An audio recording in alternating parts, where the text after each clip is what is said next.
Hello student, एक बार फिर से आप सभी का स्वागत है हमारे यूट्यूब चैनल एडुब्रेन में। आज हम लोग फिर से केमिस्ट्री पढ़ेंगे क्लास 10 का chapter number 3 metal and non metal. अब यहाँ से हम लोग का स्टार्ट होगा ये चैप्टर 3 मेटल नॉन मेटल। इसमें आप लोग को ध्यान से देखना होगा कि सबसे पहले टॉपिक कौन कौन सा है, यानी कि मेटल नॉन मेटल में हम लोग को कौन कौन सा टॉपिक पढ़ना है और फिर हम लोग एक एक टॉपिक करके कंटिन्यू करेंगे। देखिए, ऐसे तो मेटल और नॉन मेटल को हम लोग क्लास 8 में भी पढ़े हैं। क्लास 8 में आपको बताया गया होगा मेटल क्या होता है, नॉन मेटल क्या होता है और उसके फिजिकल प्रॉपर्टी क्या होते हैं। On the basis of physical property दोनों का डिफरेंस बताया गया होगा। तो ये सब चीज़ आपको पहले से पता है। फिजिकल प्रॉपर्टी में क्या क्या डिफरेंसेस है, जैसे आपको लस्टर क्या होता है, मैलिएबल क्या होता है, डक्टाइल क्या होता है, सोंडस क्या होता है, ये सब बात हम लोग जानते हैं। उसी को कंटिन्यू करते हैं हम लोग। मेटल नॉन मेटल को सबसे पहले देखेंगे कि हम लोग का इंट्रोडक्शन, यानी कि सबसे पहले हम लोग को कौन कौन सा टॉपिक पढ़ना है।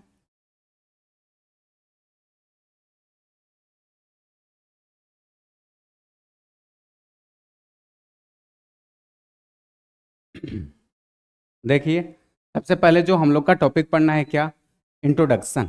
यानी कि इंट्रोडक्शन करने का मतलब क्या कि जो ये चैप्टर होगा मेटल और नॉन मेटल, उसके बारे में हम लोग जानेंगे। इस चैप्टर में पढ़ना क्या है, तो इंट्रोडक्शन में आपको बताया जाएगा कि मेटल क्या होता है, नॉन मेटल क्या होता है, उसके बारे में थोड़ा बहुत हम लोग इसमें जानेंगे। फिर उसके बाद जो सेकंड है क्या है, फिजिकल प्रॉपर्टी। यानी कि फिजिकल प्रॉपर्टी क्या होता है, मेटल का फिजिकल प्रॉपर्टी क्या होगा, नॉन मेटल का फिजिकल प्रॉपर्टी क्या होगा। जैसे फिजिकल प्रॉपर्टी का मतलब आपको बताया गया, अभी क्या बोले कि 8 क्लास में है, ये सब हम लोग पढ़ चुके हैं। लस्टर क्या होता है, सोंडस क्या होता है, डक्टाइल क्या होता है, मेलिएबल क्या होता है। अब हम लोग को जानना होगा कि मेटल में क्या क्या होता है और नॉन मेटल में क्या क्या होता है। तो देखिए, इसमें ज़्यादा आपको फंसने का जरूरत नहीं है। मेटल आपको क्लियर हो गया, नॉन मेटल भी क्लियर हो गया। क्यों? क्योंकि मेटल और नॉन मेटल क्या है, दोनों एकदम उल्टा है कि नहीं। 3 तरह का आपको देखने को मिलेगा। क्या? एक मेटल होता है, एक नॉन मेटल होता है और एक मेटलॉयड होता है। यानी कि एलिमेंट को हम लोग 3 पार्ट में डिवाइड करते हैं, है कि नहीं। मेटल, नॉन मेटल और मेटलॉयड। मेटल क्या हो गया, वो सारा प्रॉपर्टी को शो करेगा और ये सब क्या करेगा, उसको नहीं करेगा। और मेटलॉयड क्या होता है, दोनों का बीच वाला, यानी कि वो बीच में कंडीशन उसका रहेगा, करेगा लेकिन क्या रहेगा, स्मॉल अमाउंट पार्शियल वाला कंडीशन, है कि नहीं। तो इसमें हम लोग पढ़ेंगे फिजिकल प्रॉपर्टी मेटल का, फिर देन उसके बाद नॉन मेटल का। फिर जब फिजिकल प्रॉपर्टी हम लोग पढ़ लेंगे तो केमिकल प्रॉपर्टी को क्यों छोड़ेंगे, तो फिर पढ़ेंगे हम लोग केमिकल प्रॉपर्टी ऑफ मेटल। क्या? Chemical property of metal. फिर उसके बाद हम लोग पढ़ेंगे एक एक रिएक्शन करके, क्या कि reaction of metal with air, यानी कि मेटल का रिएक्शन एयर के साथ क्या होने वाला है। फिर reaction of metal with water, यानी कि रिएक्शन वाटर के साथ क्या होने वाला है मेटल का। मेटल का रिएक्शन एयर के साथ क्या होगा, मेटल का रिएक्शन वाटर के साथ क्या होगा। फिर then reaction of metal with acid, और रिएक्शन मेटल का एसिड के साथ कराएंगे तो क्या होगा, डाइल्यूट एसिड का बात कर रहा है। किसका बात कर रहा है? डाइल्यूट का बात कर रहा है। फिर reaction of metal with solution of other metal salt, यानी कि अदर मेटल साल्ट का सॉल्यूशन के साथ हम लोग रिएक्शन कराएंगे तो क्या देखने को मिलेगा, एक एक करके हम लोग बात करेंगे। फिर देखिए, उसके बाद जब हम लोग ये पढ़ लेंगे तो हम लोग को पढ़ना होगा रिएक्टिविटी सीरीज। ये रिएक्टिविटी सीरीज क्या है? रिएक्टिविटी सीरीज में आपको बताया जाएगा कि कौन ज़्यादा रिएक्टिव है, कौन कम रिएक्टिविटी है। उसके अनुसार से इसको क्या किया गया है, एक सीरीज बनाया गया है, एक सीक्वेंस दिया गया है कि सबसे जो ऊपर में है वो ज़्यादा रिएक्टिव हैं और जो सबसे नीचे में है वो नन रिएक्टिव के बराबर हैं, यानी कि लेस रिएक्टिव हैं, लिस्ट रिएक्टिव हैं, बहुत कम रिएक्टिव हैं। ऊपर वाला सबसे जो ज़्यादा रिएक्टिव है वो क्या करेगा, जैसे हम लोग जानते हैं क्या, सोडियम पोटेशियम ये सब का चर्चा होता है क्या, वो हवा पानी देखता है और वो क्या हो जाता है, आग लग जाता है उसमें। तो ये हम लोग देखते हैं रिएक्टिविटी सीरीज में। तो रिएक्टिविटी सीरीज का बात होगा। फिर उसके बाद हम लोग देखेंगे reaction of metals with non metal, यानी कि मेटल का रिएक्शन नॉन मेटल के साथ क्या होने वाला है। फिर उसके बाद हम लोग पढ़ेंगे आयोनिक कंपाउंड। कौन सा कंपाउंड? Ionic compound. फिर जब आयोनिक कंपाउंड होगा तो प्रॉपर्टी ऑफ आयोनिक कंपाउंड, यानी कि आयोनिक कंपाउंड होता क्या है उसका हम लोग प्रॉपर्टी पढ़ेंगे। फिर अकरेंस ऑफ मेटल, क्या? अकरेंस ऑफ मेटल, यानी कि मेटल कहाँ पाया जाएगा। फिर उसके बाद हम लोग किस ओर से कैसे निकालेंगे मेटल को, उस पर चर्चा होगा। Extraction of metal from ore, क्या? Extraction of metal from ore. फिर step involve in extraction of metal from ore, यानी कि ओर से हम लोग जहाँ से मेटल को लेना है क्या क्या हमारा स्टेप होना चाहिए ताकि वो मेटल मिले। जैसे आपको क्या लगता है कि मेटल डायरेक्ट मिल जाता है? नहीं, पहले मेटल का वो हम लोग का प्यूरिफाई करने का वो तरीका है, स्टेप बाय स्टेप सब आता है कि नहीं? इसलिए हम लोग डायरेक्ट ही नहीं समझेंगे क्या कि हम लोग कहीं पर ऐसे किए और वो डायरेक्ट क्या आ गया, मेटल ही आ गया। वो बहुत प्यूरिफाई करने के बाद हम लोग को मेटल मिलता है, बहुत स्टेप को क्रॉस करने के बाद मेटल मिलता है। फिर जब ये हो जाएगा तो कुछ इंपॉर्टेंट टर्म के बारे में हम लोग यहाँ डिस्कशन करेंगे। और फिर रिफाइनिंग ऑफ मेटल, यानी कि रिफाइनिंग ऑफ मेटल का मतलब वही, यानी कि मेटल को रिफाइन कैसे करेंगे, उससे जो अनवांटेड मटेरियल है उसको कैसे बाहर करेंगे, और प्योर फॉर्मेट में जो मेटल है उसको कैसे सेपरेट करेंगे, इस पे चर्चा होगा। रिफाइनिंग ऑफ मेटल होने के बाद क्या होगा? अब कोरिजन। कोरिजन का मतलब हम लोग पहले भी एक बार पढ़ चुके हैं। कोरिजन का मतलब क्या होता है? बर्बादी। कोरिजन का मतलब बर्बादी। और फिर पढ़ना होगा क्या? Process of prevention. क्या? Process of prevention of corrosion, यानी कि हम लोग कौन सा ऐसा स्टेप लेंगे जिससे कोरिजन को हम लोग बचा सकते हैं, कोरिजन से बच सकते हैं। यानी कि देखिए मेटल तो बर्बाद हो रहा है, तो बर्बाद होना वो तो ठीक है, लेकिन उससे कैसे हम लोग उसको बचा सकते हैं, ये भी स्टेप के बारे में हम लोग चर्चा करेंगे, है कि नहीं? फिर देन उसके बाद हम लोग एक एक करके स्टार्ट करते हैं। देखिए सबसे पहले इंट्रोडक्शन में आपका क्या लिखा हुआ है, आप ध्यान देंगे। लिखा गया है कि एलिमेंट कैन बी क्लासिफाइड। क्या? Element can be classified as metals, non metals on the basis of their property. अब देखिए मेटलॉइड का भी चर्चा होता है, लेकिन ये चैप्टर का नाम ही क्या है? मेटल एंड नॉन मेटल, इसलिए दोनों का इंपॉर्टेंस ज्यादा है। जैसे हम बार बार बोलते हैं क्या कि जो चैप्टर का नाम रहता है उस पर फोकस ज्यादा दिया जाता है और जिसका उसको हम लोग निग्लेक्ट करते हैं। जैसे आपको याद होगा जब 8 क्लास और 7 क्लास में पढ़ना रहता है, जब फूड वाले चैप्टर को हम लोग पढ़ते हैं तो लगता है कि हमारे लिए जो कुछ भी है सबका सब क्या है? फूड ही है। वही आप फिर कुछ देर के बाद आप वाटर वाले चैप्टर को पढ़ते हैं तो फिर क्या लगता है कि मेरे लिए सबसे ज्यादा इंपॉर्टेंट क्या है? वाटर। ऐसा तो नहीं कि हम फूड को भूल गए, लेकिन फिर भी क्या वाटर को जब पढ़ते हैं तो हम सबका सब प्रायोरिटी किसको देते हैं? वाटर को देते हैं, वहां फूड को भूल जाते हैं। और जब फूड वाला को पढ़ते हैं तो हम लोग वाटर को भूल जाते हैं। इस तरह से आप जब यहाँ मेटल और नॉन मेटल को पढ़ेंगे तो सारा का सारा फोकस कहाँ रहना चाहिए? मेटल और नॉन मेटल पर रहना चाहिए। तो देखिए सबसे पहले लिखा गया है कि element can be classified as metal and non metal, यानी कि हम लोग एलिमेंट को क्लासिफाई करेंगे 2 टाइप्स में। कैसा? तो एक मेटल होगा, दूसरा क्या होगा? नॉन मेटल होगा। फिर देखिए एग्जाम्पल में कुछ एग्जाम्पल आपको दे दिया गया है ताकि आप पहचान लेंगे कि मेटल कौन सा होगा और नॉन मेटल कौन सा होगा। तो क्या लिखा हुआ है कि एग्जाम्पल ऑफ सम मेटल, यानी कि कुछ मेटल का एग्जाम्पल क्या है? Iron, aluminium, silver, copper. एक किसको नहीं पता होगा? मेटल के एग्जाम्पल आप लोग को क्या नहीं पता होगा, लेकिन फिर भी फर्स्ट टाइम है, आप देखते जाएंगे सारा चीज।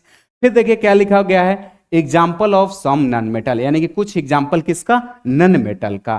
क्या क्या है? हाइड्रोजन, नाइट्रोजन, सल्फर और ऑक्सीजन।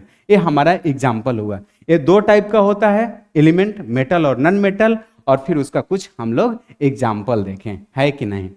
फिर देखिए आगे, अब यहाँ आपको पढ़ना क्या है कि फिजिकल प्रॉपर्टी जो बताया गया है कि नहीं, अब उसमें फिजिकल प्रॉपर्टी में क्या दोनों में डिफरेंसेज है उस पर हम लोग देखेंगे।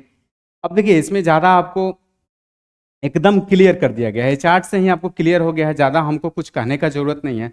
फर्स्ट जो प्रॉपर्टी लिखा गया, क्या लिखा गया है? लस्टर। क्या लिखा गया है? लस्टर। अब इसका मतलब क्या है आप ध्यान देंगे तो यहां से क्लियर हो जाएगा। लस्टर का मतलब अब क्या है, तो ध्यान दीजिए क्या लिखा हुआ है? Metal have shining surface. क्या? Metal have shining surface. Luster का मतलब क्या होता है? शाइनिंग सरफेस, चमकीला होगा, एकदम चमकेगा। तो मेटल जो होते हैं क्या होते हैं? चमकीला होते हैं, लस्टर होते हैं। और वही क्या होगा? जो मेटल होगा नॉन मेटल नहीं होगा। They do not have shiny surface, इसके पास शाइनी सरफेस नहीं होते हैं। लेकिन देखिए केमिस्ट्री है तो एक्सेप्शन होगा, है कि नहीं? केमिस्ट्री है तो एक्सेप्शन होगा। तो कुछ चीजें जो ऐसा है एक्सेप्शन के तौर पे हम लोग याद रखेंगे। एक्सेप्शन में क्या दिया गया है? आयोडीन। आयोडीन जो होता है क्या करता है? उसका सरफेस शाइनी रहता है, यानी कि वो चमकता है। तो हम लोग याद रखेंगे फर्स्ट प्रॉपर्टी क्या है? लस्टर, यानी कि metal have shiny surface. Metal के कैसे सरफेस होंगे? शाइनी सरफेस होंगे। मेटल चमकेगा, लेकिन non metal do not have shiny surface. Exception में क्या याद रखेंगे? आयोडीन। फिर देखिए सेकंड नंबर में क्या है, हार्डनेस। प्रॉपर्टी क्या है, हार्डनेस। देखिए क्या लिखा हुआ है, they are generally hard. Metal जो होते हैं वो जनरली क्या होते हैं, हार्ड होते हैं। अब देखिए फिर से एक्सेप्शन, एक्सेप्शन में क्या लिखा हुआ है, sodium, lithium, potassium which are soft can cut with knife. Exception में क्या लिखा हुआ है कि मेटल तो जनरली हार्ड होते हैं, लेकिन इसमें से कुछ क्या है, एक्सेप्शन है। क्या, यानी कि वो सोडियम, पोटेशियम और लिथियम जो हैं, इसको हम लोग इतने सॉफ्ट होते हैं कि नाइफ से, चाकू से भी काट सकते हैं, है कि नहीं। फिर देखिए क्या लिखा हुआ है, जनरली सॉफ्ट, यानी कि जो नन मेटल होते हैं ये जनरली सॉफ्ट होते हैं। लेकिन ये भी नहीं बचा, इसमें भी एक्सेप्शन आ गया। क्या लिखा हुआ है, एक्सेप्शन में लिखा गया है diamond A form of carbon which is the hardest natural substance. बोला गया क्या कि देखिए मेटल तो आपका हार्ड होता है, तो उसमें एक्सेप्शन आ गया कि क्या होगा, सोडियम होगा, पोटेशियम होगा, लिथियम होगा, जिसको हम लोग नाइफ से काट सकते हैं, चाकू से काट सकते हैं, इतने सॉफ्ट होंगे, तो ये हमारे एक्सेप्शन हो गए। फिर ये क्या आ गया, नन मेटल। ये नन मेटल बोला कि सॉफ्ट होता है, इसमें भी एक्सेप्शन क्या आ गया कि जो डायमंड है वो क्या होता है, बहुत हार्ड होता है। ठीक है, अब हम लोग आते हैं थर्ड पॉइंट पे। थर्ड पॉइंट में प्रॉपर्टी क्या है, स्टेट, यानी कि दोनों का स्टेट क्या होगा, सॉलिड होगा, लिक्विड होगा, गैस होगा। स्टेट पढ़े हैं ना, यानी कि 3 टाइप्स का स्टेट होता है, कौन कौन सा, सॉलिड, लिक्विड और गैस। तो यहां से हम लोग को पता रहना चाहिए कि मेटल कैसा होगा, नन मेटल कैसा होगा। तो देखिए क्या लिखा हुआ है, एग्जिस्ट एज ए सॉलिड, यानी कि जो मेटल होते हैं सॉलिड फॉर्मेट में एग्जिस्ट करते हैं, और नन मेटल किस में करते हैं, तो सॉलिड और गैसियस दोनों में करते हैं। क्या लिखा हुआ है कि जो मेटल होगा सॉलिड के फॉर्मेट में करेगा। एक्सेप्शन में क्या लिखा हुआ है, मरकरी। क्यों, मरकरी जो है वो लिक्विड पर एग्जिस्ट करता है एट ए रूम टेम्परेचर, यानी कि आप उसको रूम टेम्परेचर पर ही रखेंगे तो लिक्विड फॉर्मेट में रहेगा। तो इसका क्या है कि मेटल सॉलिड होते हैं, एक्सेप्शन में मरकरी। और इसमें क्या लिखा हुआ है, ये जो नन मेटल होते हैं एग्जिस्ट करते हैं सॉलिड और गैसियस में। एक्सेप्शन में क्या है, ब्रोमाइन। क्या है एक्सेप्शन में, ब्रोमाइन। तो हम लोग को पता रहना चाहिए। यहां से आपका 3 डिफरेंसेस पता हो गया, क्या क्या, लस्टर, फिर उसके बाद हार्डनेस और स्टेट, दोनों का स्टेट क्या होगा। और सबका आप एक्सेप्शन को भी याद रखेंगे, क्योंकि एक्सेप्शन आपके लिए बहुत इंपॉर्टेंट हो जाता है। अब देखिए हम लोग सेकेंड, यहां तक 3 प्रॉपर्टी का बात कर चुके थे, अब हम लोग फोर्थ का बात करेंगे। क्या, फोर्थ प्रॉपर्टी। फोर्थ में क्या लिखा गया है, मैलिएबल। क्या, मैलिएबल। देखिए कलर को चेंज कर लेते हैं ताकि आपको जैसे दिखे। क्या लिखा हुआ है, मैलिएबल। अब मैलिएबल में क्या लिखा हुआ है, मेटल का, तो metal can B beaten into thin sheet. Malleable का मतलब क्या, कि मेटल को हम लोग पीट के क्या कर सकते हैं, पतले शीट में कन्वर्ट कर सकते हैं। वही लिखा हुआ है कि metal can beaten into thin sheet. Gold and silver, क्या, gold and silver are the most malleable metal. कौन सा, तो गोल्ड और सिल्वर क्या है, मोस्ट मैलिएबल मेटल है कि नहीं। फिर उसके बाद लिखा हुआ है कि non metal are non malleable. जो नन मेटल होते हैं वो मैलिएबल नहीं होते हैं। यानी कि बोला गया कि मेटल जो होता है मैलिएबल होता है, उसमें सबसे ज्यादा जो होता है गोल्ड और सिल्वर होता है, और नन मेटल नन मैलिएबल होता है। फिर उसके बाद देखिए 5th नंबर जो पॉइंट है वो क्या है, डक्टिलिटी, यानी कि डक्टाइल कौन होगा और कौन नहीं होगा। तो देखिए क्या लिखा हुआ है कि metal can be drawn into thin wire, यानी कि हम लोग मेटल को क्या कर सकते हैं, थिन वायर में कन्वर्ट कर सकते हैं। क्या कर सकते हैं, थिन वायर में कन्वर्ट कर सकते हैं। वही क्या लिखा हुआ है कि दे आर नन डक्टाइल। क्या, तो देखिए यानी कि मेटल जो है वो तो डक्टाइल होगा, लेकिन ये क्या होगा, नन डक्टाइल होगा। तो ऐसे तो हम लोग सिंपल जान ही रहे हैं कि मेटल से नन मेटल क्या होने वाला है, सीधा उल्टा होने वाला है। फिर देखिए 6 नंबर में क्या लिखा हुआ है, कंडक्टर।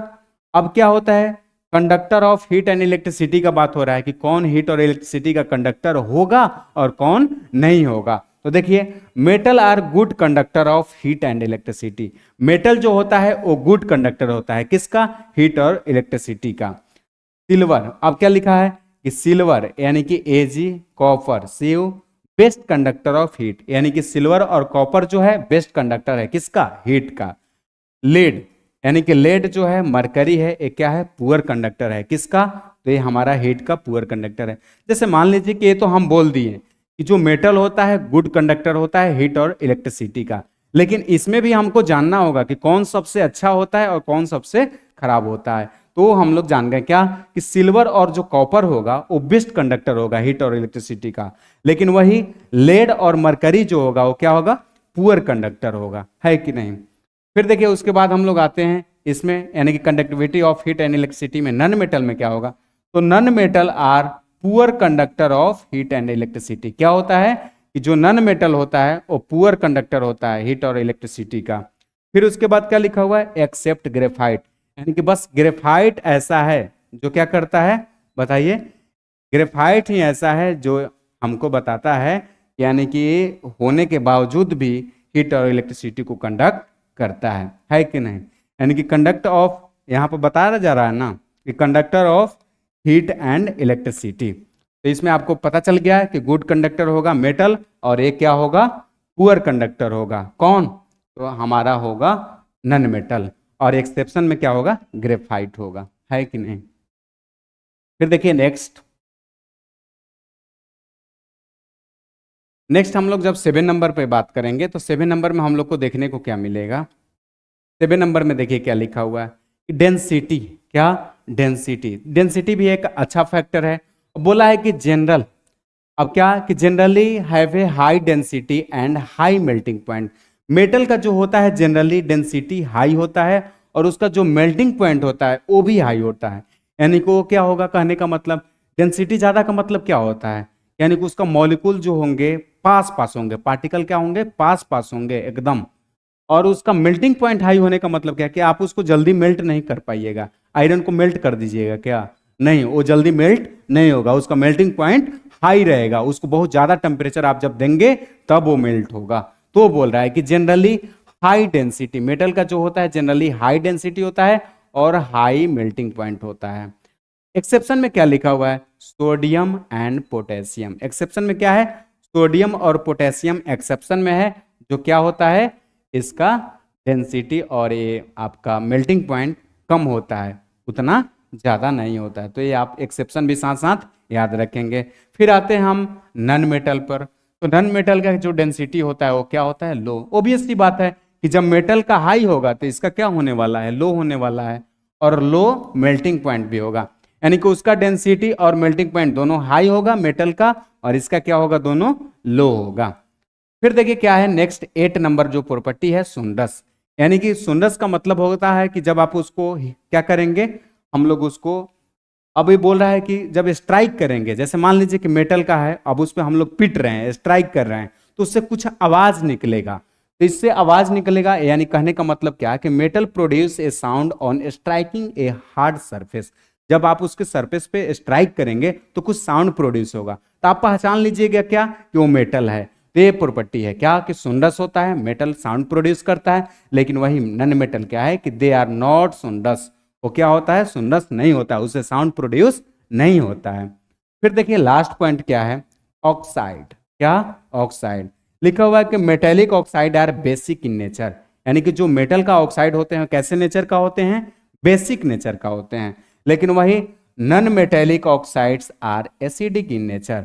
ऑब्वियस सी बात है कि जब मेटल का ऑक्साइड बेसिक नेचर का होगा तो इसका क्या होने वाला है, एसिडिक नेचर का होने वाला है, क्या होगा, एसिडिक नेचर का होगा। ये तो क्लियर हो गया, यानी कि यहां से हम लोग क्या पढ़े, physical property, on the basis of physical property पे दोनों का हम लोग डिफरेंस का डिस्कशन किए कि मेटल में क्या होगा और नन मेटल में क्या नहीं होगा, ये हम लोग डिस्कशन किए। फिर देखिए आगे, अब हम लोग को यहां से केमिकल प्रॉपर्टी, क्या, यहां से हम लोग को देखना है केमिकल प्रॉपर्टी क्या होगा और किस तरह का हम लोग को रिएक्शन देखने को मिलेगा। तो सबसे पहले देखिए क्या लिखा हुआ है, केमिकल प्रॉपर्टी ऑफ मेटल, क्या, केमिकल प्रॉपर्टी ऑफ मेटल, तो आपको इस पे ध्यान देना होगा कि केमिकल प्रॉपर्टी ऑफ मेटल में क्या, फर्स्ट नंबर जो लिखा गया है वो आपको लिखा गया है क्या कि reaction of metal with air, यानी कि रिएक्शन देखेंगे हम लोग मेटल का किसके साथ देखेंगे, तो एयर के साथ देखेंगे, किसके साथ, एयर के साथ। देखिए क्या लिखा हुआ है, metal combine with oxygen to form metal oxide, यानी कि जब मेटल का आप रिएक्शन करा रहे हैं एयर के साथ तो क्या देखने को मिलेगा, वो मेटल ऑक्साइड के फॉर्मेट में बनेगा, क्या बनेगा, मेटल ऑक्साइड के फॉर्मेट में बनेगा। देखिए वही बात को यहां लिखा हुआ है क्या कि जब हम लोग मेटल को कराते हैं किसके साथ, एयर के साथ, ठीक है। ऑक्सीजन के साथ जब हम लोग मेटल को कराते हैं तो क्या बनता है, मेटल ऑक्साइड बनता है। ये रिएक्शन वही दिखा रहा है कि मेटल को जब आप ऑक्सीजन के साथ कराएंगे तो मेटल ऑक्साइड बनेगा। फिर उसके बाद आपका एग्जाम्पल लिखा हुआ है, आप एग्जाम्पल को देखेंगे क्या, कि जब हम लोग कॉपर को ऑक्सीजन के साथ कराएं तो क्या बना, कॉपर ऑक्साइड बना, यानी कि 2CuO दिख रहा है आपको, क्या है, कॉपर ऑक्साइड है। अब इसमें कहने का मतलब क्या है, कि इधर वाला मेटल है, ये आपका ऑक्सीजन है, और जब मेटल को ऑक्सीजन के साथ कराइएगा तो क्या बनेगा, मेटल ऑक्साइड बनेगा। फिर देखिए उसके बाद अल्युमिनियम को हम लोग करा रहे हैं किसके साथ, ऑक्सीजन के साथ, तो क्या देखने को मिल रहा है, अल्युमिनियम ऑक्साइड बन रहा है। फिर हम लोग मैग्नीशियम को करा रहे हैं ऑक्सीजन के साथ, तो मैग्नीशियम ऑक्साइड बन रहा है। इस तरह से यानी कि हम लोग कहने का मतलब ये इसका आपका एग्जाम्पल हो गया, ये सब का सब क्या है, एग्जाम्पल है कि मेटल को हम लोग ऑक्सीजन के साथ कराएंगे तो मेटल ऑक्साइड बनेगा, है कि नहीं। फिर देखिए आगे, अब यहां से हम लोग को आता है क्या, reactivity of different metal are different with O2। ये तो सही बात है, क्या बोल रहा है, ये बोलना क्या चाह रहा है, जैसे मान लीजिए कि सब मेटल का रिएक्टिविटी जो होता है डिफरेंट डिफरेंट रहता है कि नहीं। जैसे मान लीजिए कि क्लासरूम है तो सब स्टूडेंट एक तरह के होते हैं क्या, टीचर तो सबको पढ़ाते हैं, लेकिन उसी में से किसी का क्या होता है 95 आता है, और उसमें से किसी का 25% भी आता है कि नहीं। तो अब है क्या कि रिएक्टिविटी सीरीज में हम लोग को देखना होगा कि कौन सा मेटल कैसा है, यानी कौन कितना ज़्यादा रिएक्टिव है। जैसे स्टूडेंट में है, कोई चीज़ सीखने के लिए क्या आप कुछ सिखा रहे हैं, वो 100% सीख रहा है तो ज़्यादा रिएक्टिव हो गया ना, वो एक्टिव मोड में बैठा हुआ है। तो उसी तरह से इसमें बात क्या होगा, reactivity of different metal are different with O2, यानी कि सबका क्या है, रिएक्टिविटी अलग अलग है कि नहीं, उसका बात बोल रहा है। बोला है क्या कि सोडियम एंड पोटेशियम, क्या, सोडियम एंड पोटेशियम रिएक्ट सो, अब ये क्या लिखा हुआ है, विगोरसली का मतलब होता है बहुत तेजी के साथ, क्या, कि सोडियम और जो पोटेशियम होगा वो बहुत तेजी से रिएक्ट करता है, क्यों, they can catch fire, they catch fire if kept in open, they are kept immersed in kerosene. यदि आप सोडियम और पोटेशियम को खुले में रख देंगे तो क्या होगा, यानी कि शुरू में ही बताए थे क्या कि हवा पानी देखता है तो इसको आग लग जाता है, यानी कि जब हम आप सोडियम और पोटेशियम को रख देंगे बाहर में तो ये क्या हो जाएगा, आग लग जाएगा। तो हम फिर इसको रखेंगे कैसे, तो जब भी हम लोग को रखना होगा तो हम लोग ये क्या करेंगे, किरोसिन में रखेंगे, क्या रखेंगे, किरोसिन में रखेंगे। फिर देखिए आगे क्या लिखा हुआ है कि सरफेस ऑफ मैग्नीशियम, क्या, surface of magnesium, aluminium, zinc और फिर लीड, ये क्या करेंगे, are the covered with a thin layer of oxide which prevent from the further oxidation, यानी कि ये सब जो है मैग्नीशियम है, एल्युमिनियम है, जिंक है, लेड है, ये सब को क्या करेंगे हम लोग, कवर करेंगे, क्या, अब thin layer of oxide which prevent from the further oxidation, यानी कि देखिए इसको कवर करने का मतलब क्या, कोटेड करने से, कवर करने से क्या होगा, ये ऑक्सीडेशन नहीं करेगा क्योंकि नेचर के साथ रिएक्ट नहीं करेगा, ऑक्सीजन से रिएक्ट नहीं करेगा, वो बात बोल रहा है। फिर क्या बोल रहा है कि एफी डज नॉट बर्न, क्या, एफी does not burn on heating but iron filing burn vigorously. अब क्या बोल रहा है कि हम लोग एफी का कहने का मतलब कि हम आयरन को नहीं जला सकते हैं, लेकिन आयरन का जो पाउडर है ना उसको हम लोग क्या कर लेंगे, जला सकते हैं, क्यों, अब देखिए उसका जो डेंसिटी है ज़्यादा है, फिर उसका जो मेल्टिंग पॉइंट है वो भी ज़्यादा है, अब वहाँ पर वो नहीं जलता है, लेकिन एक कंसेप्ट लिखा हुआ है क्या है कि आयरन फिलिंग को जला सकते हैं, यानी कि जो आयरन का बुरादा है उसको हम लोग जला सकते हैं लेकिन आयरन को नहीं जला सकते हैं। फिर लिखा हुआ है कि copper does not burn but is coated with the black copper oxide, लेकिन उसको हम लोग कोटेड कर सकते हैं, ठीक है। फिर लिखा हुआ कि एऊ, ठीक है, क्या लिखा हुआ है, अल्युमिनियम और silver does not react with oxygen, ठीक है। देखिए यहाँ अल्युमिनियम नहीं, आपका गोल्ड लिखा हुआ है, एयू लिखा हुआ है, ठीक है कि नहीं, यानी कि गोल्ड और जो सिल्वर है वो रिएक्ट नहीं करता है किसके साथ, ऑक्सीजन के साथ। समझिए इतने महंगे ज्वेलरी होते हैं गोल्ड का, और वो ऑक्सीजन के साथ करेगा तो फिर हम लोग लेंगे क्या, कभी नहीं लेंगे, है कि नहीं। तो गोल्ड और जो सिल्वर है वो क्या करता है, ऑक्सीजन के साथ रिएक्ट नहीं करता है। तो रिएक्टिविटी सीरीज में हम लोग इसका और अच्छे से डिस्कशन देखेंगे, क्या, वो सब क्या होगा, नीचे की तरफ लाई करेगा, जो नहीं रिएक्ट करता है, जो कम रिएक्ट करता है वो क्या होगा, नीचे की तरफ होगा, और जो ज्यादा रिएक्ट करता है वो क्या होगा, सबसे टॉप पे रहेगा, यानी कि वो टेबल में हम लोग को टॉप पे देखने को मिलेगा, और जो कम रिएक्टिव है, लिस्ट है, वो नीचे में आपको देखने को मिलेगा, है कि नहीं। फिर देखिए नेक्स्ट हम लोग अब यहां से देखिए क्या लिखा हुआ है, एम्फोट्रिक, यानी कि इसका मतलब क्या है? एम्फोट्रिक का मतलब देखिए, हम लोग पढ़ते हैं कि कोई चीज क्या होता है, एकदम क्या होता है, दोनों तरह का नेचर रखता है कि नहीं। कुछ लोग ऐसा होते हैं कि आपको भी खुश रखेंगे, आपका वाला बात भी क्या कर देंगे, सुन लेंगे, और दूसरे के पास कर देंगे, उसको भी खुश कर देंगे। तो एम्फोट्रिक नेचर का मतलब वही होता है। क्या बोला है कि metal oxide which react with both acid as well as bases to produce salt and water are called amphoteric oxide. यानी कि इसका ऐसा नेचर होगा कि एसिड के साथ भी करेगा और बेस के साथ भी रिएक्ट करेगा, तो इसको हम लोग क्या बोलेंगे, एम्फोट्रिक बोलेंगे। वही तो बात बता रहे थे कि जिसका नेचर क्या होता है, दोनों तरफ से खुश करने का, तो उसको हम लोग क्या बोलेंगे, एम्फोट्रिक ऑक्साइड बोलेंगे। बोल रहा है ना कि metal oxide which react with both acid and as well as क्या, bases produce salt and water called amphoteric oxide. फिर एग्जांपल में क्या लिखा हुआ है, Al2O3 प्लस 6HCl क्या बनेगा, 2Al3 प्लस H2O। अब फिर देखिए आगे क्या लिखा हुआ है, Al2O3 प्लस 2NaOH, अब वो क्या होगा, बनेगा आपका 2NaAlO2 और H2O, यानी कि सोडियम एल्यूमिनेट, और फिर वाटर।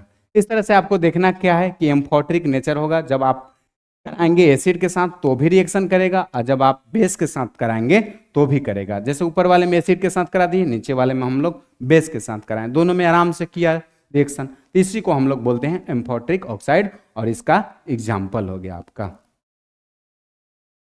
ठीक है, अब देखिए हम लोग नेक्स्ट, अब हम लोग को क्या देखना है, reaction of metal with water, यानी कि रिएक्शन देखेंगे हम लोग मेटल का किसके साथ, वाटर के साथ। मेटल का रिएक्शन वाटर के साथ कैसा होने वाला है, तो सबसे फर्स्ट जो लिखा हुआ है, क्या लिखा हुआ है कि मेटल और वाटर, यानी कि मेटल को जब वाटर के साथ रिएक्शन कराएंगे तो क्या बनेगा, मेटल ऑक्साइड बनेगा और हाइड्रोजन बनेगा। क्या बनेगा, मेटल ऑक्साइड और हाइड्रोजन बनेगा। मेटल को हम लोग वाटर के साथ कराएंगे तो मेटल ऑक्साइड बनेगा और हाइड्रोजन बनेगा। फिर उसके बाद देखिए, जब मेटल ऑक्साइड को कराएंगे वाटर के साथ तो क्या देखने को मिलेगा, मेटल हाइड्रो ऑक्साइड बनेगा। क्या, जब मेटल ऑक्साइड को फिर वाटर के साथ कराएंगे तो मेटल हाइड्रो ऑक्साइड देखने को मिलेगा। देखिए फिर नेक्स्ट, ये सब आपका पता रहना चाहिए। आप कॉपी के ऊपर ये चाहे तो आप नोट कर सकते हैं, इंपॉर्टेंट चीज को एक जगह इकट्ठा कर लेंगे। अब देखिए क्या लिखा हुआ है कि रिएक्शन विथ मेटल, इसका मतलब क्या, एक ही में आपको बता दिया गया है कि रिएक्ट विथ क्या। अब जैसे मान लीजिए कि कोल्ड वाटर, यानी कि कोल्ड वाटर कहने का मतलब क्या, ठंडे पानी से रिएक्ट कौन कौन कर सकता है। फिर उसके बाद एकदम क्या करेगा, स्टीम वाटर से कौन कौन करेगा, फिर हॉट वाटर से कौन कौन करेगा। इस तरह से हम लोग को देखना है, और पानी के साथ कौन रिएक्शन नहीं करेगा उस पर हम लोग को चर्चा करना है। तो लिखा हुआ है क्या कि रिएक्शन, देखिए